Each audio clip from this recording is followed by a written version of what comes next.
భాష సంస్కృతిని కాపాడుకోవాలని ఏపీ టూరిజం సినిమాటోగ్రఫీ మంత్రి కందుల దుర్గేష్ అన్నారు. మహారాష్ట్రలోని థానేలో తెలుగు అసోసియేషన్ సభ్యులు మంత్రి దుర్గేష్ ప్రముఖ కవి జొన్నవిత్తులను ఘనంగా సత్కరించారు. ఈ సందర్భంగా మంత్రి దుర్గేష్ మాట్లాడుతూ వ్యాపార ఉద్యోగరీత్యా మహారాష్ట్ర వచ్చిన ఇక్కడ తెలుగువారు తమ భాషను మర్చిపోకుండా దాన్ని ఔన్నత్యాన్ని కాపాడుకునే ప్రయత్నం చేయడం చూస్తుంటే ఆనందం కలుగుతోందన్నారు.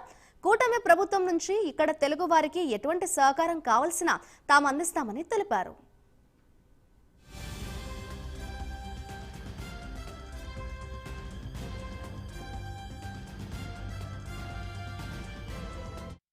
కార్యక్రమాలు చేసి ఉండటం వల్ల కొన్ని పదవులు చేయటం వల్ల వేదిక మీద కూర్చున్నాం. కానీ అసలు తెలుగు భాష యొక్క గొప్పతనం నిలబడాలంటే, ముందుకు సాగాలంటే దానికి కారకులు ముందు కూర్చున్నటువంటి మీరు మాత్రమే అనేటువంటి మాటని ఈ సందర్భంగా నేను మాట చేస్తున్నాను.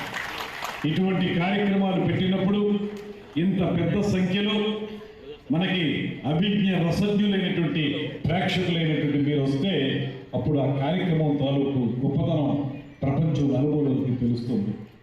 10 మంది కూర్చుని 10 మంది మాట్లాడుకుని వెళ్ళిపోతే అది సమంజసమైనటువంటి కార్యక్రమం కాదు. ఒక్క పిలుపుతోటి, జగన్ బాబు గారు ఇచ్చినటువంటి పిలుపుతోటి ఇంతమంది పెద్ద సంఖ్యలో ఇవాళ థానే ప్రాంతంలో ఉన్నటువంటి తెలుగువారు, ముంబై కూడా కాదు థానే ప్రాంతంలో ఉన్నారు. ఇంతమంది రావటం అనేటువంటిది నిజంగా ఆనందకరమైనటువంటి అంశంగా నేను భావిస్తూ మీ